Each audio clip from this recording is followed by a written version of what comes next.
Hello everyone, group fun joy channel में आप लोगों का स्वागत है।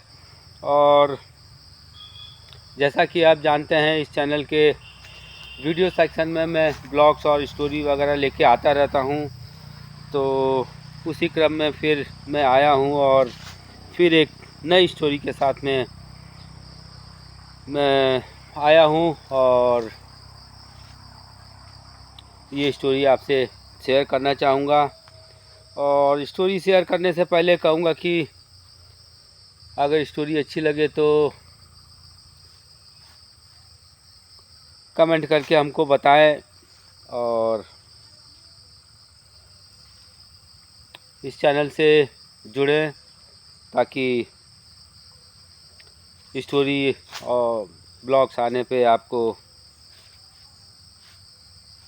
मिल सके तुरंत ही और आप उसका आनंद ले पाएँ। तो इसी के साथ में मैं फिर स्टोरी को शुरू करना चाहूँगा। देखिएगा, एक समय की बात है, माता लक्ष्मी और ये विष्णु भगवान जी अपने क्षीर सागर में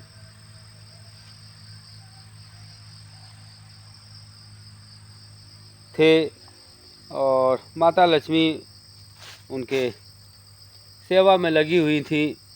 और बातें करते करते उनके मन में ख्याल आया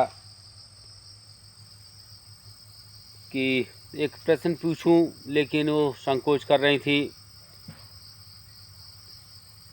लेकिन उनसे रहा नहीं गया। तो उन्होंने कहा, प्रभु मेरे मन में एक सवाल है, आप आज्ञा दें तो मैं आपसे पूछना चाहूँगी।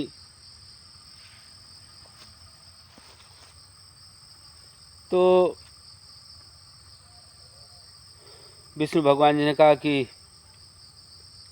क्यों नहीं, आपका पूरा अधिकार है, आप कोई क्वेश्चन कर सकती हैं और जो भी पूछना है आप बेफिक्र होकर पूछिए। तो माता लक्ष्मी ने कहा, अच्छा ठीक है, आप कह रहे हैं तो मैं पूछती हूँ। उन्होंने कहा, प्रभु एक चीज़ बताइए कि मैं आपकी पत्नी हूँ और जानना चाहूँगी कि मेरे सिवा आपके हृदय में किसी और का भी स्थान है। तो इतना सुन के भगवान विष्णु जी थोड़ी देर चुप रह गए और फिर उन्होंने कहा कि देखिए,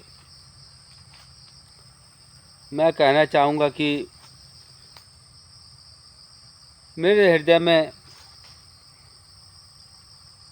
एक तो आप हो और दूसरे भगवान शिव जी हैं और इन्हीं दो का स्थान है। इसके अलावा मेरे हृदय में किसी का स्थान नहीं है। तो इतना सुन माता लक्ष्मी काफ़ी सोच में पड़ गई और उनके मन में एक चीज़ बैठ गई कि मेरे अलावा प्रभु के मन में कोई और भी रहता है। और उनके मन में यह आया कि अब क्या करूं, कैसे करूं कि मेरे अलावा उनके मन में कोई और ना हो।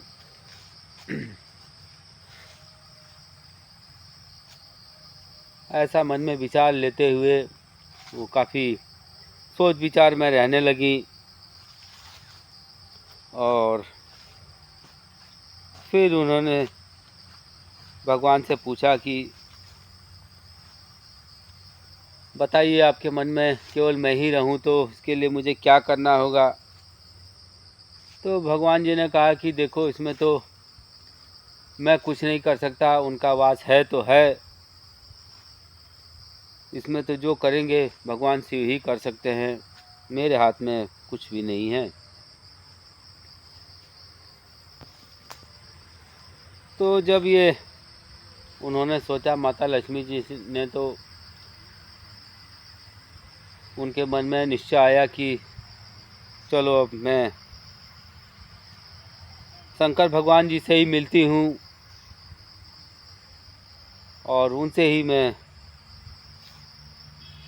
इसका हल ढूंढूंगी। अब वो लगी तपस्या करने, चली गई वन में और घोर तपस्या करी उन्होंने। भूखे प्यासे रह के महीने बीते, वर्षा ऋतु आई, जाड़े भी आए, गर्मी भी आई और पूरा शरीर पे उनके वो बर्फ़ वगैरह सब गर्मी से उनके सब खाल वगैरह सब उधड़ सी गई। लेकिन वो अपनी तपस्या से बिल्कुल विचलित नहीं हुई। तो इस तरह माता लक्ष्मी जो थी, तपस्या करते करते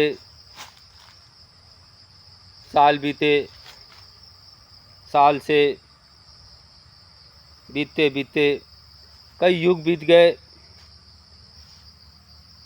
जब देखा उन्होंने भगवान शिव जी नहीं प्रसन्न हो रहे हैं, तो उन्होंने अपने अंगों को काट के हवन में डालना चालू कर दिया। और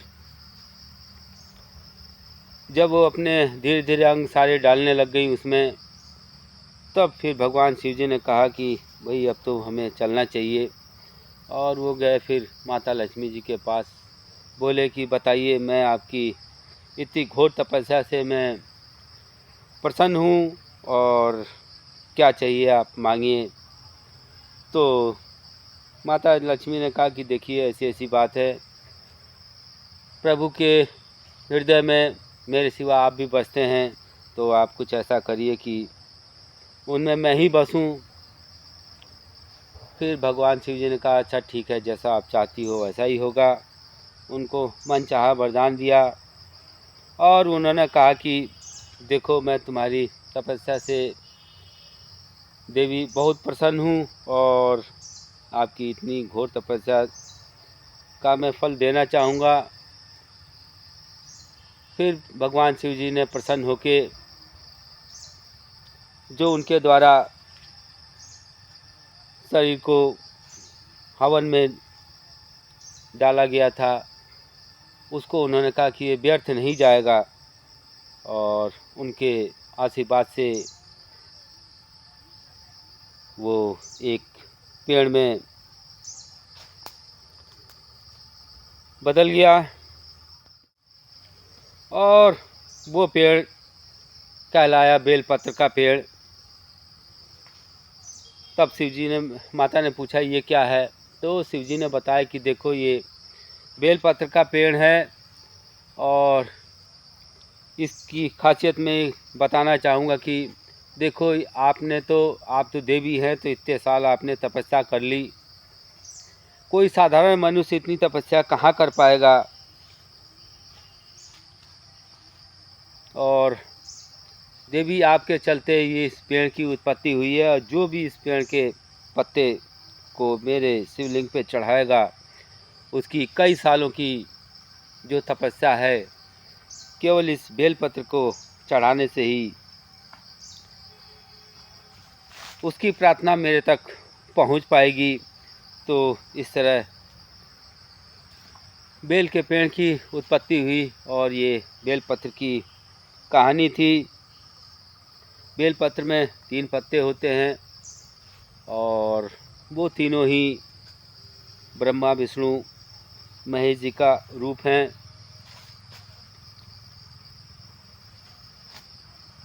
तो इतना ये जो कहानी का था बेलपत्र की उत्पत्ति। तो मैं चाहूँगा कि अगर ये स्टोरी अच्छी लगी हो तो आप कमेंट करिएगा और लाइक भी करिएगा और हमसे जुड़िएगा। और ऐसी स्टोरी के साथ में मैं आता रहता हूँ और फिर आऊँगा एक नई स्टोरी के साथ में। और तब तक के लिए चाहूँगा आप लोग सुखी रहें, स्वस्थ रहें और फिर मिलूँगा नेक्स्ट स्टोरी में। तब तक के लिए बाय बाय।